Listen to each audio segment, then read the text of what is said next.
Oh my god. I almost died. That hurt.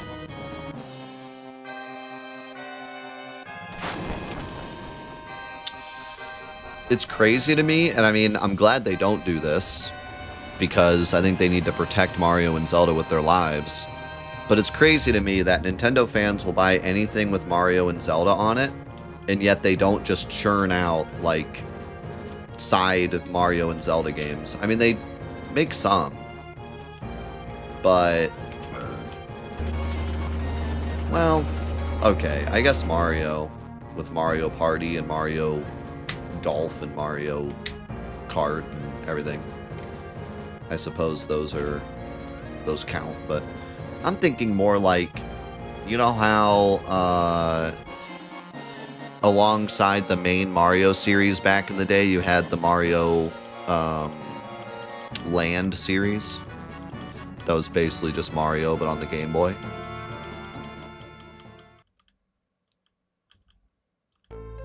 Stuff like that, where it's like main series, but in much smaller scope.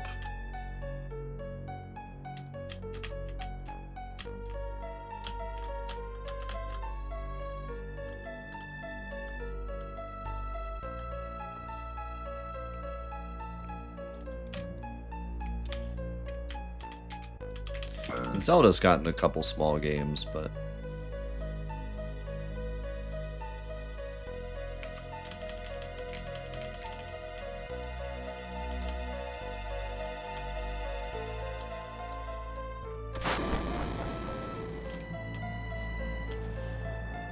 I mean, I think the bigger issue with Nintendo fans is Pokemon games. Because at least Mario and Zelda games are good. New Pokemon games, like, they need to be boycotted, but it's impossible. And I don't blame them either, because, like, there's just the way that Pokemon is designed. You need to have the newest game if you want to be competitive, if you want to be a part of the community. If you want to go to the Pokemon tournaments and collect the cards and collect the Pokemon themselves and, like, be active in Pokemon, you gotta buy the newest games. Doesn't matter what the quality of the game is, you know? And so I don't blame people for not boycotting them, but, like, if there's any game that needs to be boycotted, it's freaking Pokemon. Because there's absolutely no reason why the richest company on the planet can't make a better game.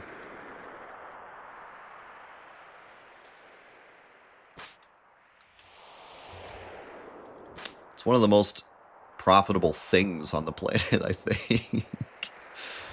Like, it's crazy how much money Pokemon makes.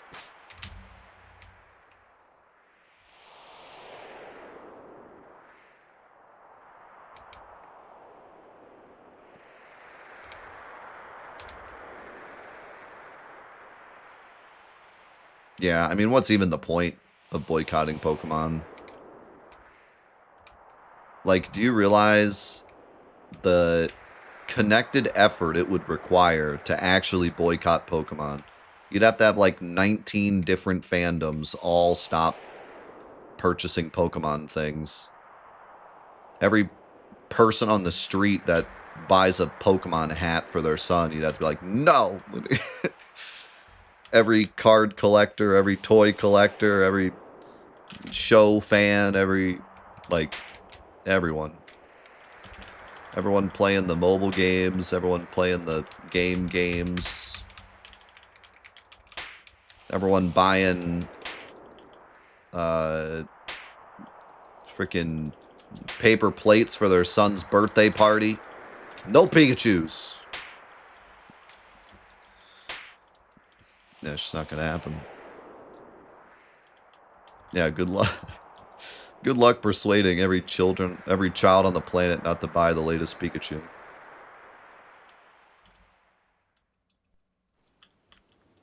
It's just not a thing that can happen. But that's the sad reality, is that it genuinely does not matter how good the next Pokemon game is. Will they make a little extra money if it's good? Sure. Does it matter to the overall health of their company? No. So why would they spend millions making a good Pokemon game when they can spend half of that making a crap one?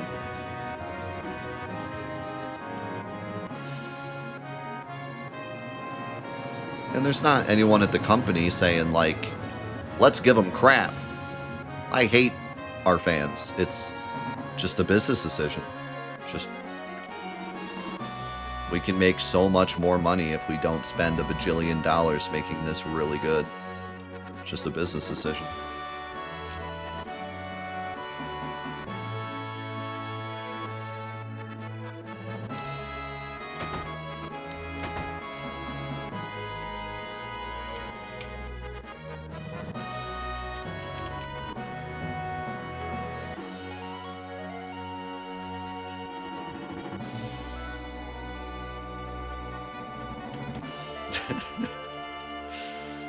Now, I mean, there's all sorts of things you can point to as to why the new Pokemon games aren't great.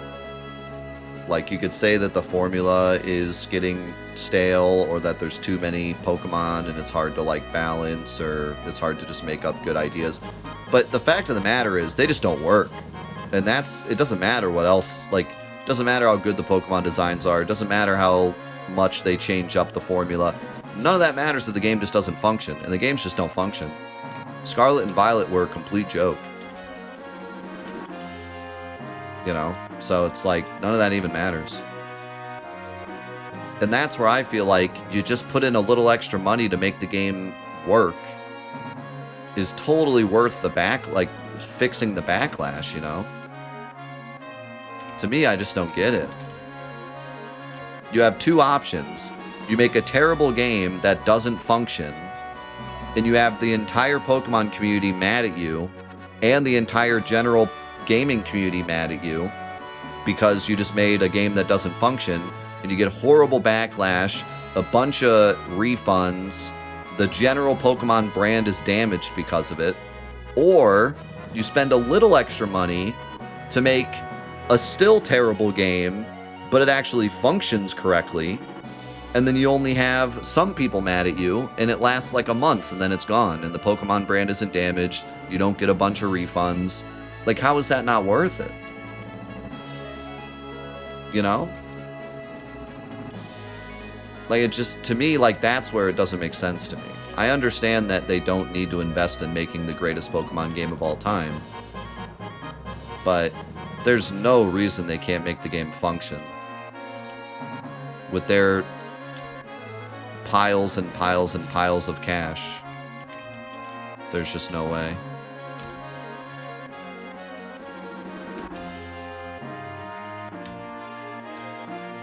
And all they should care about is their brand. That's it. Because as long as their brand stays healthy, they will sell everything under the sun. All that should matter is their brand. My brand! I need to check real quick here. I believe we're taking the same party. Yeah, we take the... Well, actually... Here it doesn't matter who we take, so we're just going to drop off Tifa, and then we take Red 13, Sid, Aerith, and then back to the OG party again afterwards. Here it doesn't matter who we take.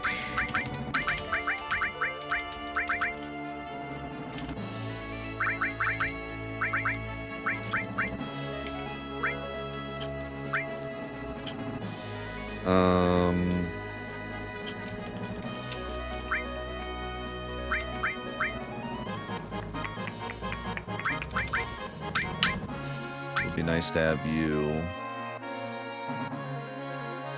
I have to get rid of her before I go to Medeal, though. But now would be a good time to steal some stuff.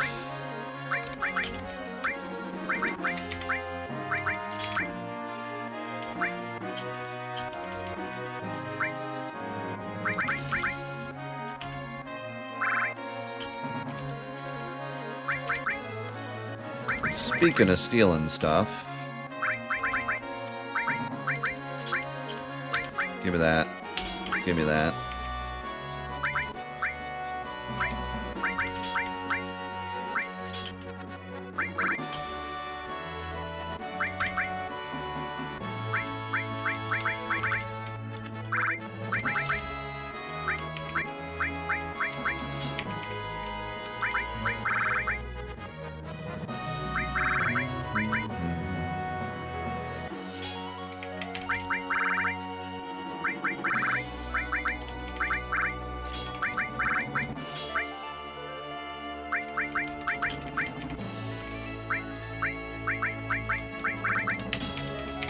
Aerith's gonna be our stealer. She's the highest level.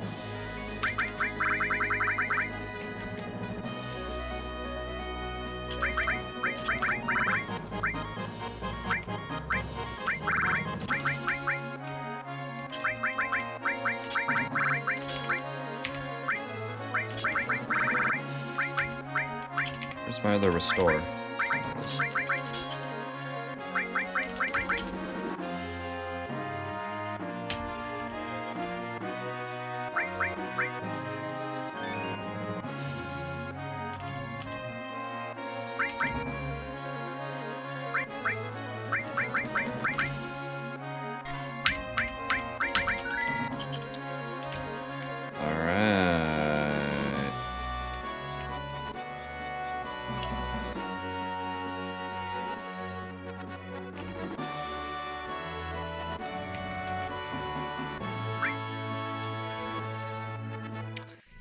Favorite comfort meal? Lately it's been chips and salsa. That's my go-to munch.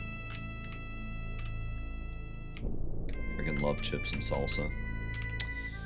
Let's go get Quadra Magic. I don't know if I'm going to use it, but let's go grab it. I need to run to the bathroom too.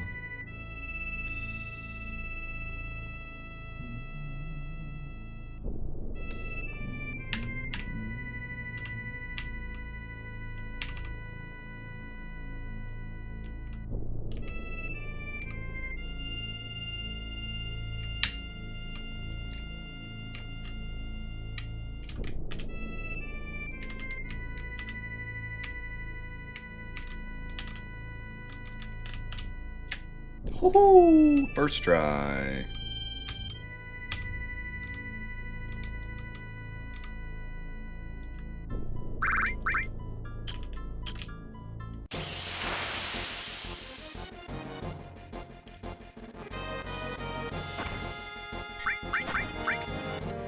Wow. Tifa annihilated.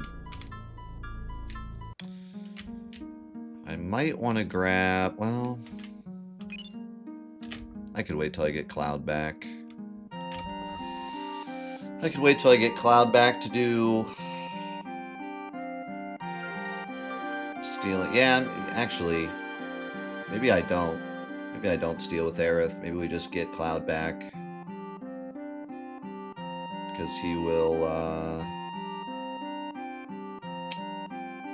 he'll be better to steal with.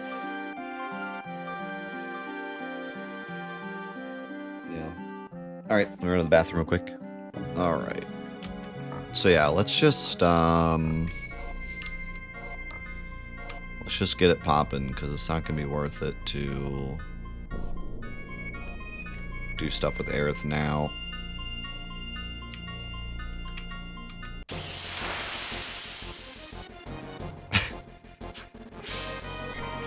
Actually, since we have you here, you want to give me something? Oh, yeah. I like that. Anything else we need to do now before we drop off Tifa?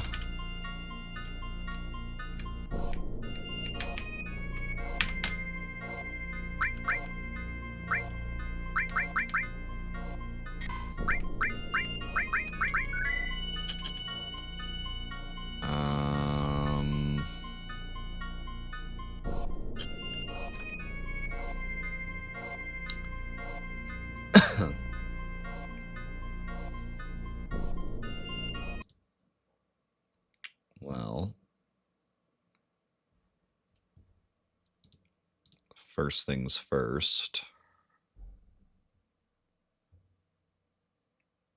We can go into our save and check our levels.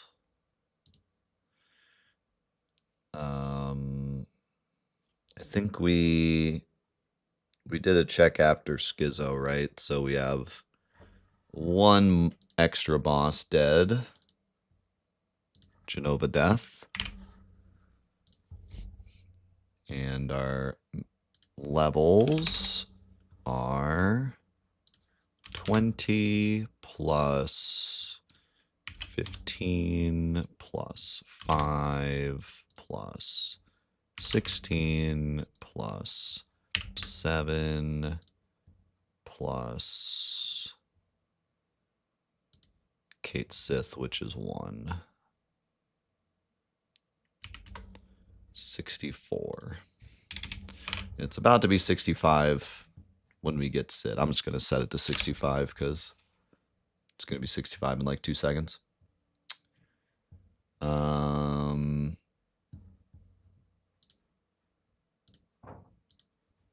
And then is there anything I need to do?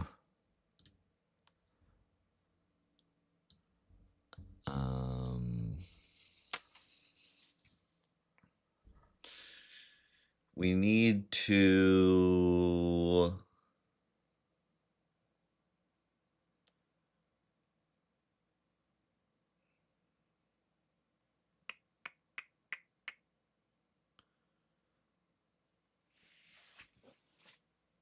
We need to figure out what we want to do with Sid's level.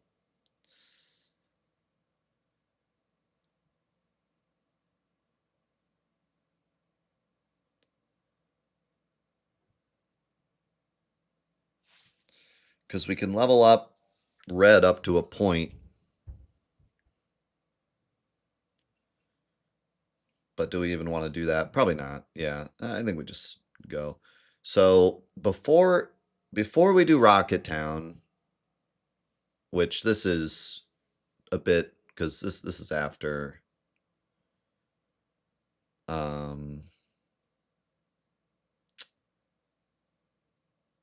this is after Carry Armor.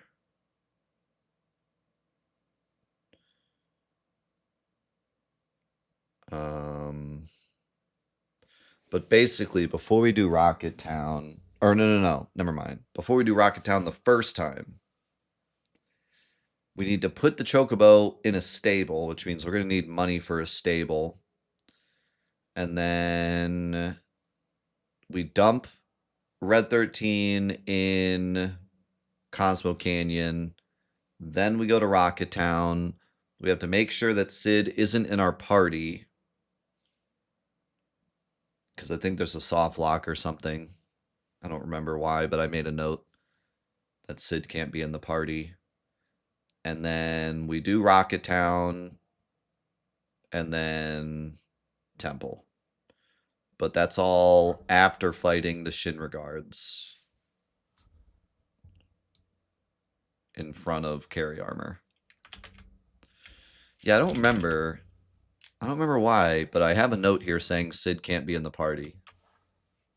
So I think there was like a soft lock or something. I don't remember why I made that note.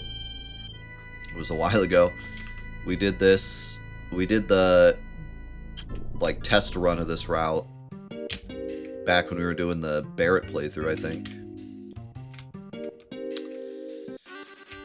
And we don't need to get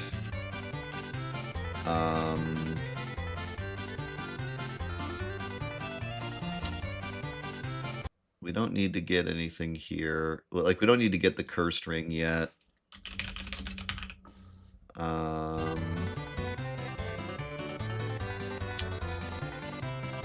But we do need to...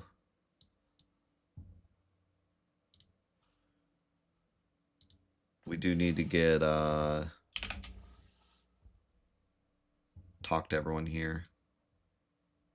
or talk to the girl so we can get her shops and not game over this time before doing that. So we'll just do it now. And I think we can go ahead and get the contain materia now too. I need tranks before I forget. And remedies. And Phoenix Downs. We're gonna have a lot of stuff to buy, but for now, we'll just do that. Holy moly. Volren with the $50 gift card in the chat? The actual $50 gift card? Not the fake one? The real one? Holy moly. Exclamation mark claim in the chat. Yo, thank you so much, man. Thank you very, very much. Really appreciate it. That means a lot, man. Thank you very, very much. Oh, I forgot to check the door.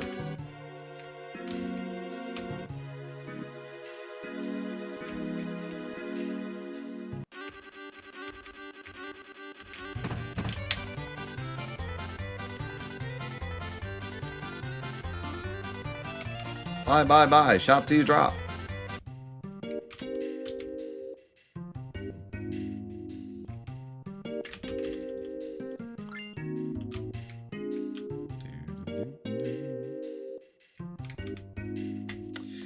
Hey man, seriously, the support is always super, super appreciated, and it helps me to continue to do what I do.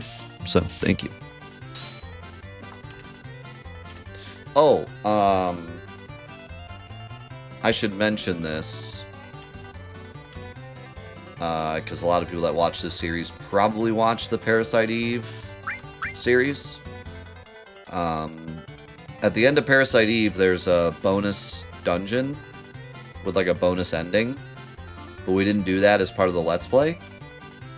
We have since finished that dungeon and gotten the bonus ending on stream. We just finished it this week, and I uploaded the finale with the bonus ending and the super boss to Patreon, and I made it free. So if you follow the Patreon, even if you're not a paying member, if you just go to Patreon and follow the page, or like join as a free member, I think is what it's called, you can watch that if you're interested. If you watched the Parasite Eve playthrough and wanted to see the bonus ending.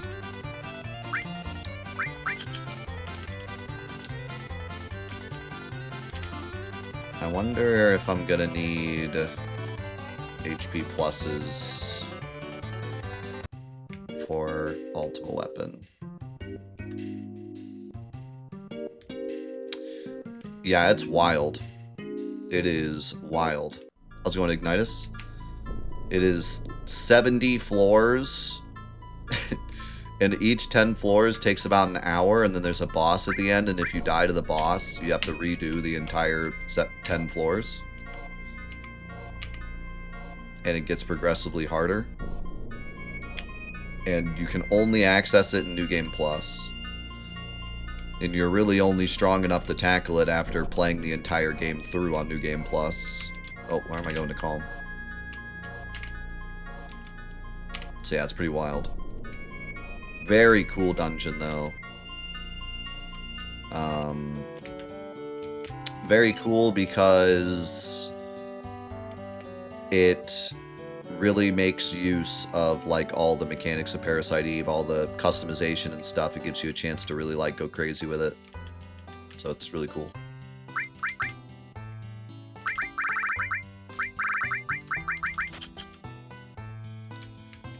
Very, very cool.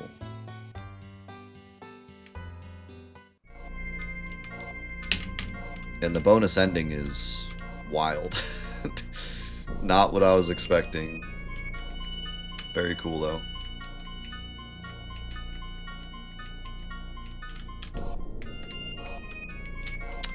Do I have Aerith in the party? Yeah, gotta get rid of her. She will break the game.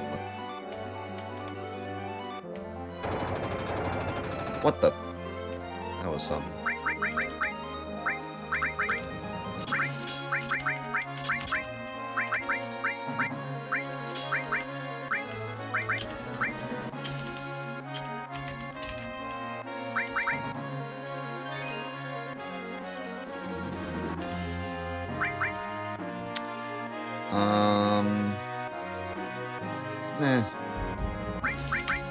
It'll be fine.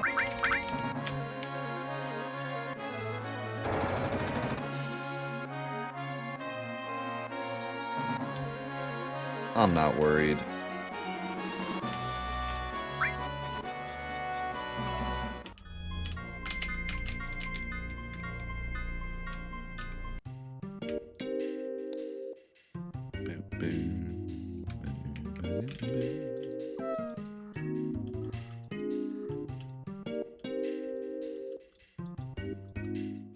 Oh, I should have. Hold on. I should have unequipped Tifa.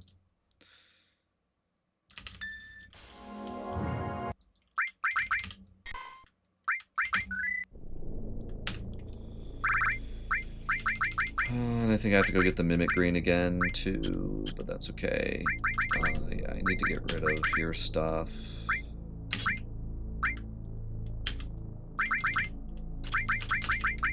And your stuff.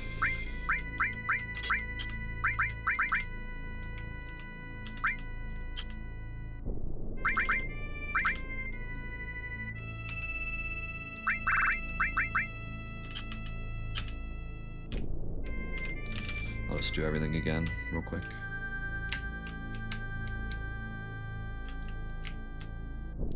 Chained Echoes is amazing. It's incredible. I can see why everyone loves it so much.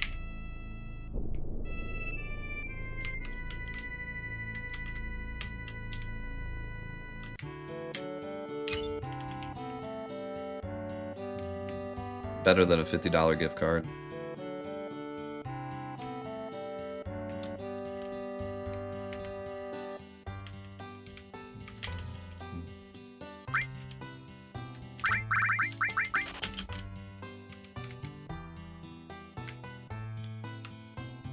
Yeah, I've seen it on several, like, top 100 lists of, like, all-timers.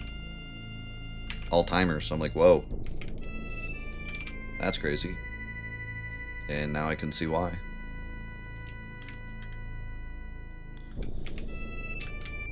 I feel like I'm forgetting something.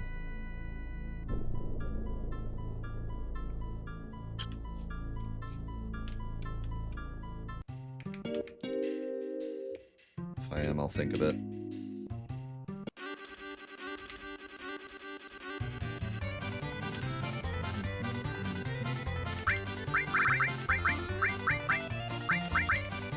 Gotta rebuy everything again.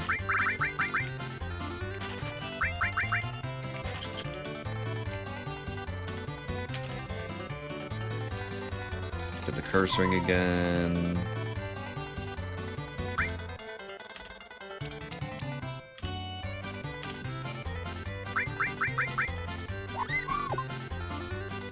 Get this.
Yeah.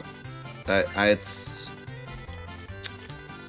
I'm very... Let's just say this. At the very least... At the very, very, very least... At the absolute bottom of the totem pole of ideas... Could we not have just released the Switch 2? Super Mario Kart World is already in a bundle that makes the game like $50, I think. Could we not, at the very least, have released Mario Kart World at like 70? At the very least, 70, if not 60. Get the Switch 2 in everyone's hands, and then increase the price to 80 later. Like, even from a business, you know, I'm very upset with the $80 thing, okay? But like, from a business standpoint, if I'm a Nintendo exec and I'm just trying to make as much money as possible and I don't care about the human condition,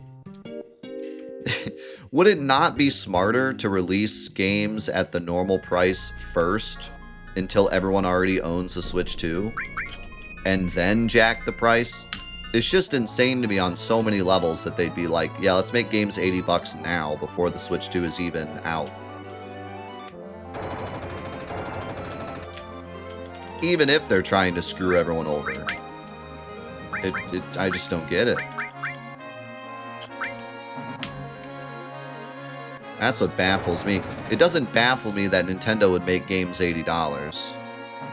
That doesn't baffle me in the slightest. But it seems like it would have been even smarter for them to let everyone buy a Switch 2 first and then jack the price up. Instead of being like, hey, the Switch 2 is the price of a PS5, and Mario Kart's the price of your firstborn. Enjoy. Just right off rip.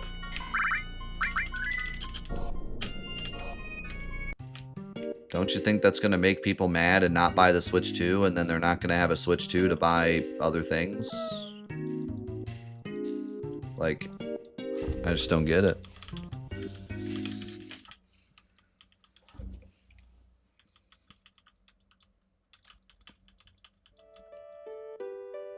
But this has happened before. Like, when the PS5 released, Demon's Souls Remake was $70. Remaster, remake was $70. Like, why don't you just make it 60 or even 50? Because they all say that they sell the consoles at a loss, but they just want to get it in everyone's houses so that they start buying digital goods. What, is it really going to be worth it? The $20 extra, the $10 extra on Demon's Souls? Is that worth, like, a ton of people not buying the console? Because they're like, I don't want to buy a $500 console with a $70 game.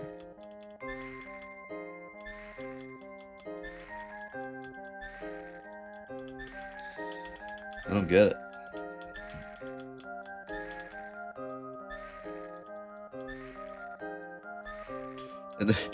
And this is what frustrates me. When I get mad as a consumer, and I get mad as, like, if I were an exec at the company. You know what I mean? Like, as a business person and a consumer, I'm mad.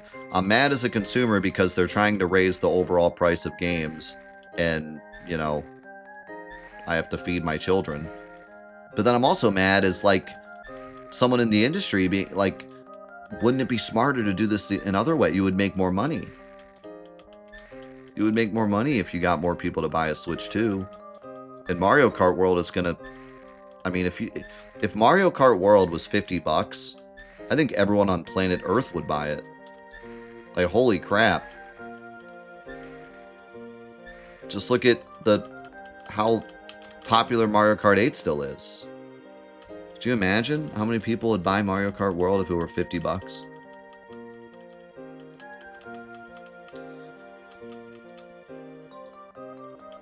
Like, you tell me what's going to make more money. Mario Kart World at $50 with microtransactions in like 2 months? Or Mario Kart World at $80? Which one makes more money? To me, it's a slam dunk. As much as I hate microtransactions, I'm just talking as a, you know, if I were working at Nintendo. There's no shot. There's no shot $80 makes more.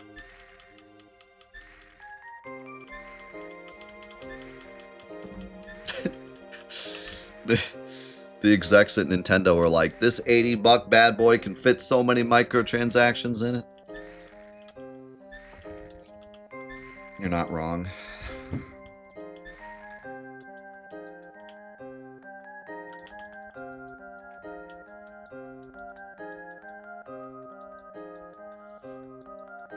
Yeah, it's just never been the way that Nintendo does it, though. Nintendo has always been a premium product. Like, Nintendo's been known to make their prices higher just because it makes them seem more premium. Even if they make, like, it's actually like a I just realized Rufus's model, like, breaks there. It looks like he has a bubble butt for, like, 2 seconds. And then it goes back to normal. I wonder if it'll happen again if he turns around. Does that happen in OG? I don't think it's going to happen again. I never noticed that. I lost my train of thought. Rufus's bubble butt, you know, just took all my attention. Oh yeah, they've like raised the prices of their games basically just to make their logo seem more premium. You know, make their business seem like they're the premium product. Even if they lose money on it, they just want to be like that guy in the room. When you want a premium product, you know who to go to. And that's not... I mean, that's been proven to work in some products. Like, you can make a product, the same exact ingredients, but make it more expensive and people will buy it. Because they want the premium brand. Works in clothes, works in food.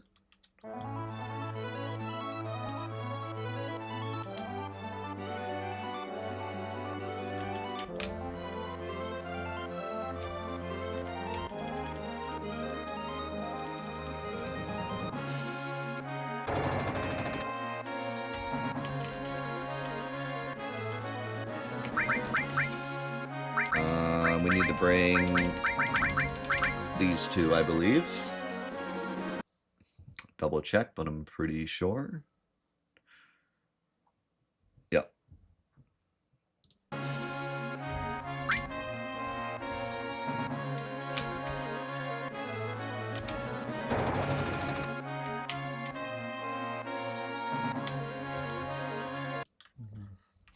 Do something real quick.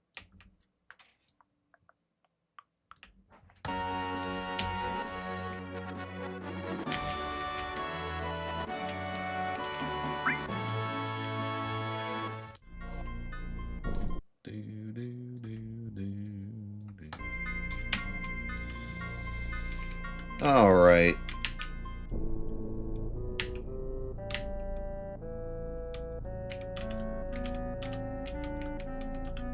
I do not have money for this, I just realized. I can sell some stuff, though.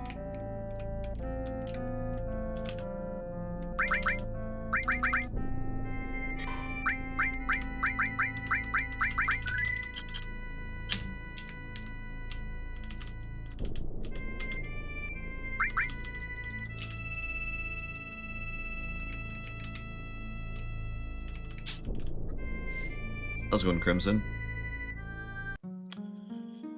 I love my original Switch. Like, first batch of Switches. And by love it, I mean it's great sitting there on the shelf. It looks great sitting there.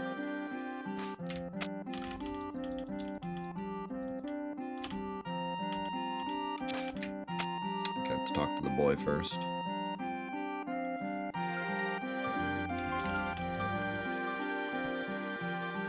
Is Super Mario World Kart World? World Kart? Is World Kart exclusive to 2? I thought it was.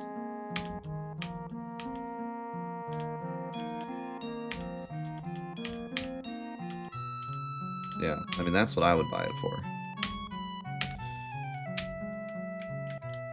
But, let's just say, against my better judgment, I'm like a super Sony fan at this point. And I don't even have a PS5 Pro. Just don't see the need. I literally play Sony games for a living, and I don't see a need for a PS5 Pro. Maybe when we start playing Expedition 33 on Monday, I'll be like, ooh, I need that Pro. But so far, I have not seen a need. Okay, we can sell the poison. Sell that. And sell that. And sell that. And sell this. Poison ring's a big one. Big money.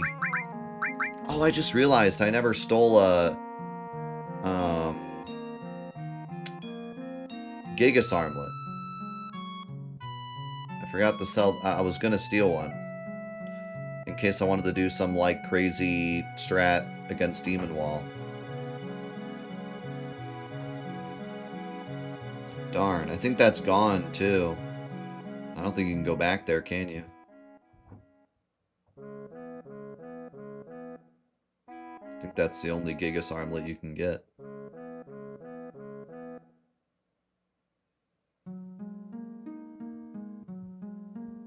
Dang.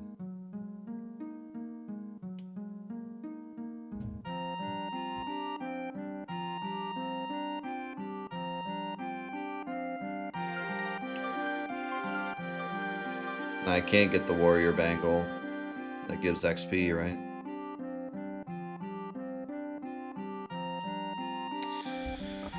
Well, hope we don't need it. I was gonna, like, I didn't use it in either of the other runs, but I was thinking maybe like a crazy Princess Guard strat.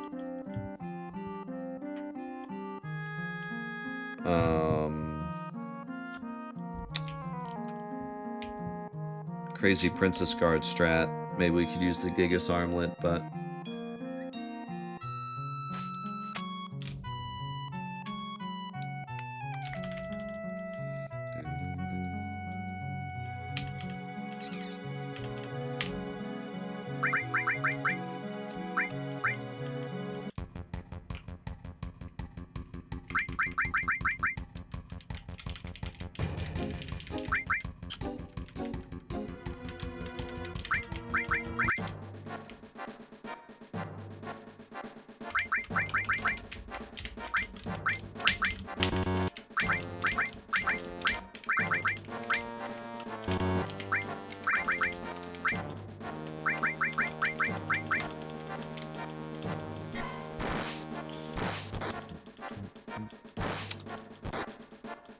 Yeah, I mean, I thought about it, and I just forgot.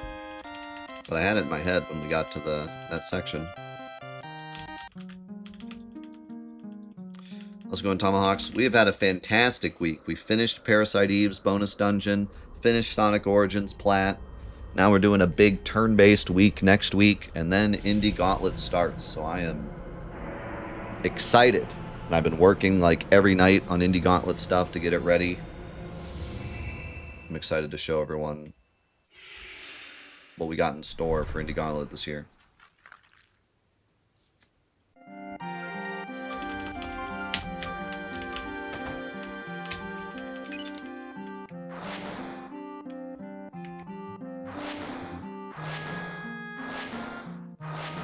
Peace out, giant sausage-looking bird.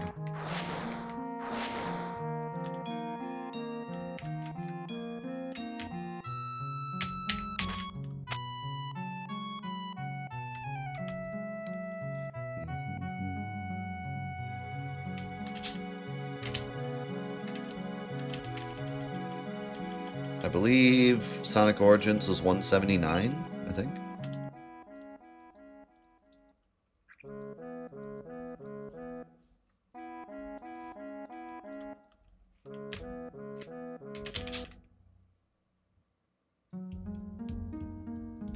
Coming up on 200, we're gonna have to do something special for 200.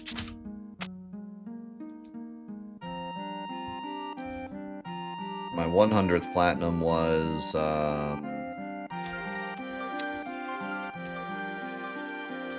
Darksiders 2. Maybe I'll have to do Darksiders 3.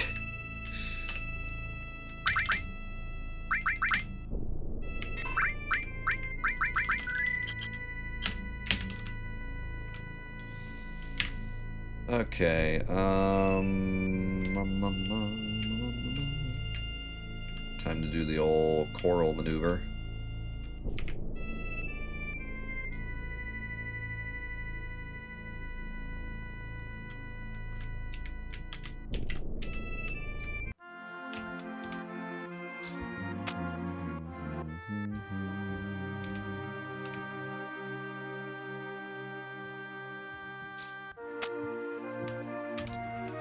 Do something super crazy and hard, like playing Final Fantasy VII with 0 glitches.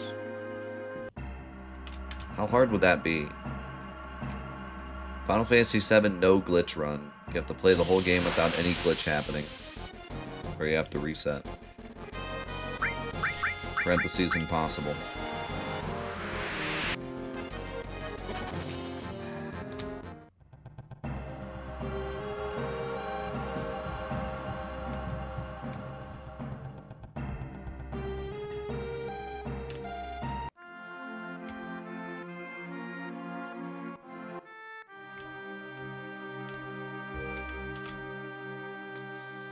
I mean, it's pretty hard.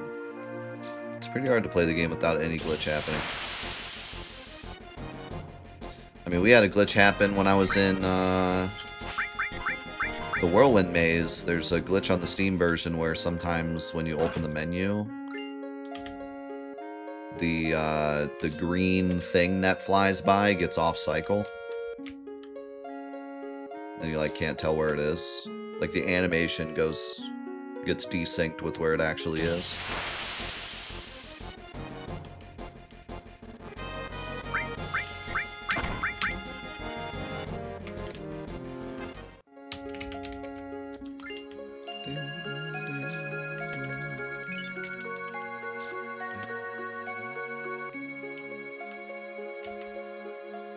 How do you learn the passkey for the huge materia and the rocket? Sid tells you. He gives you hints. The hints are actually, like, correct. You just have to follow what he says.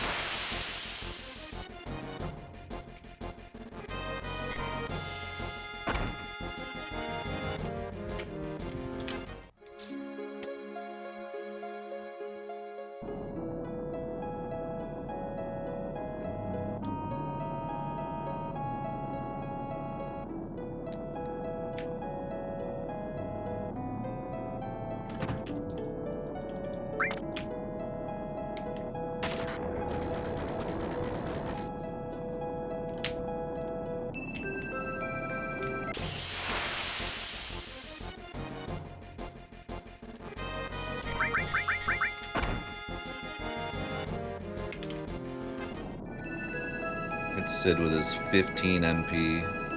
What a Chad.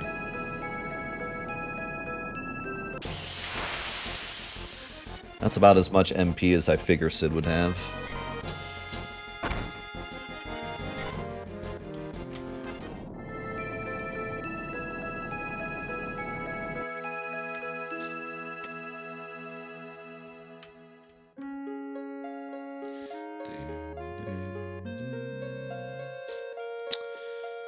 Alright, so I think we'll stop here, because next time this will actually be like perfect timing,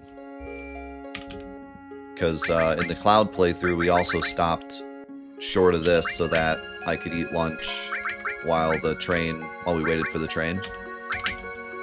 So we'll do it this time as well, so it'll be nice timing. Yeah, great progress today. We are on the precipice of where this run will completely detour from the other runs. We have to finish this, get Cloud back, do our steals to get stuff like Destruct and HP ups and stuff. I don't know how many HP pluses we're going to grind, but we're going to need to grind quite a bit to ensure that we can get through Temple. And then we will do the glitch to go back in time. We will do OG Rocket. Well, we'll drop off Red 13, do OG Rocket Town, go through Temple, get rid of Aerith, and then be on our way. So, yeah, it's going to be wild. But yeah, let's say goodbye to YouTube. YouTube, thank you so much for watching the absolute lowest level challenge. It has been a journey. We are halfway, pretty much halfway through playthrough 3. It's been a wild, wild journey. We're making our way towards the end. What's going to happen next week? We'll find out. Thanks so much for all the support for absolute lowest level. We will catch you in the next episodes. Peace.